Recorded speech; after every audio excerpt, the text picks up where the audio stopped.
All right, fantastic. So we are going to make this as fun as we possibly can. This is a 15-minute whirlwind, so I'll also speak loudly and forcefully to make sure that you stay awake. I'm the CEO of a company called mySideWalk. You heard a little bit last night about the IPP partnership that Kansas City ran. We are a product of that. The Innovation Partnership Program in Kansas City really helped us grow. We're now participating in the STIR work. Some of you are startup in residence. Some of you are participating in a conversation around that. So I guess we are a product of joint innovation with cities and with elected. So as a business, we're just on a mission to help local government use data to improve and innovate. I think if there's one thing for me to impart, though, it's that data in and of itself is not intelligence. And collecting more of it won't necessarily make you smarter.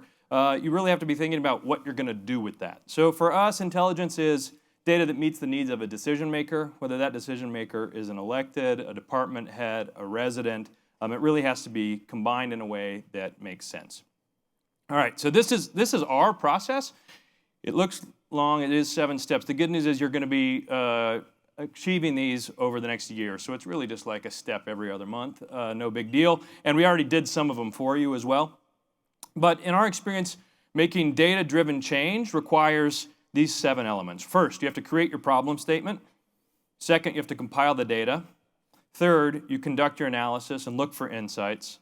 Fourth, you have to support your insight. And this is really critical. And this is something that is most typically ignored. You have to Marie Kondo your data, okay?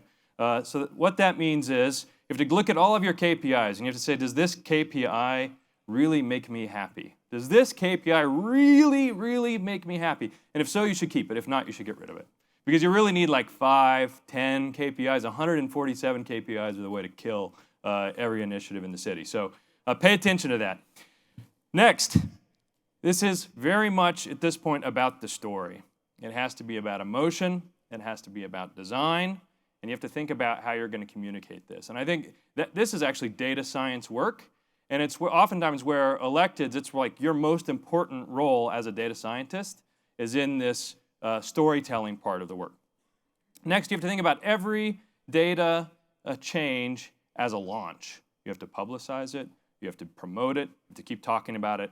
And then lastly, you have to monitor your progress and iterate on the initiative. So I'm just going to take you through. Luckily, we've already done all of the data compilation work for you. We've done some of the problem identification for you. We're going to be working on some of the tracking for you over the course of the year. But I want to introduce you to your own personalized dashboards and the commitment tracker. So there's 2 experiences.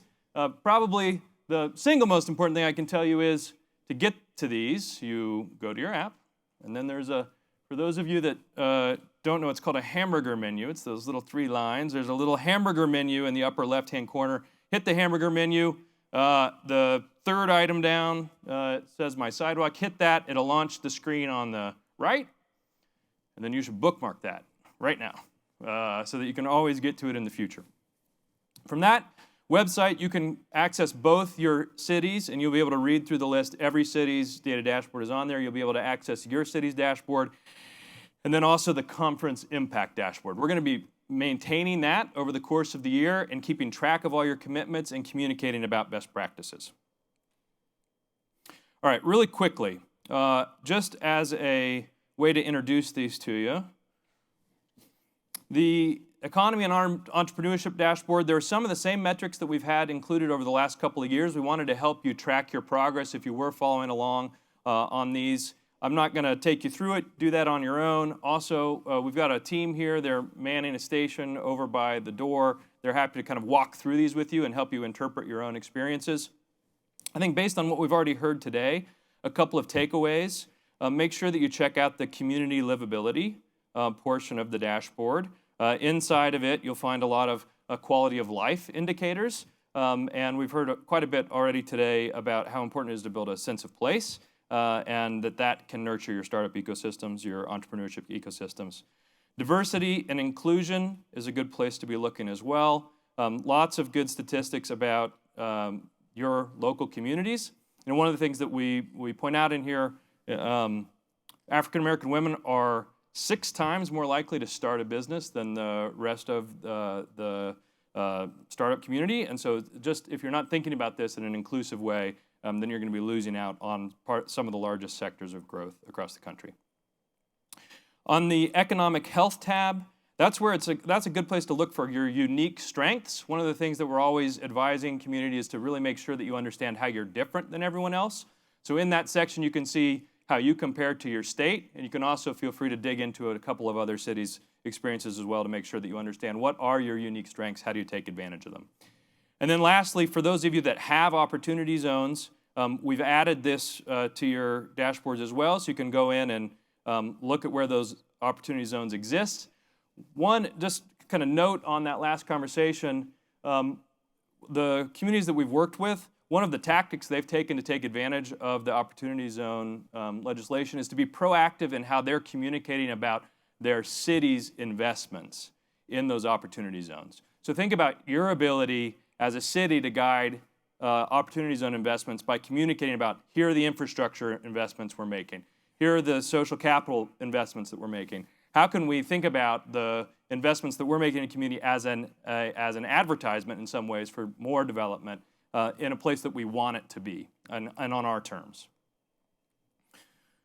All right, I'm going to jump over really quickly to the impact dashboard. So all of the commitments that you're making here today are going to roll up into this experience. We've got everybody who's participating mapped, and we're going to be keeping track of all of your commitments. So the 11 initiatives are quantified here. You can go in and look at the one that you've committed to, and we'll be tracking the key indicators for it. And we'll also be mapping the communities that are committed to these, and we will be providing a directory to the cities that have committed. So we're hoping that we can help nourish some communities of practice around these. You'll also be able to see which of the cities that have committed to these are your peers, which are the ones that you'd like to reach out to. All right. So we are updating these, which means that you have to help us collect the data. You get to be part of a data collection effort. That's always fun. Once a month, you're going to get a quick survey. You're going to fill out the survey. We're going to use those to populate the updated dashboards, and that's going to be how we keep track of the impact that you're collectively having across the country. So those dashboards will be updated every month. It does mean you got to take care of this quick little survey. All right, last thing we'd say is we've had lots of questions already about, can I share these?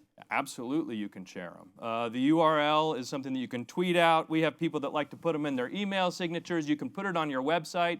These dashboards are yours to use however you see fit over the next year. So feel free to publish them however you'd like. And if there are little tweaks that you'd like made, reach out to us and we'd be happy to do that as well. Of course, you can tweet it out right now if you want to. All right, that's it, I think. Thank you very much. If you have questions, find me or the mySideWalk team hanging out by the door. Thank you.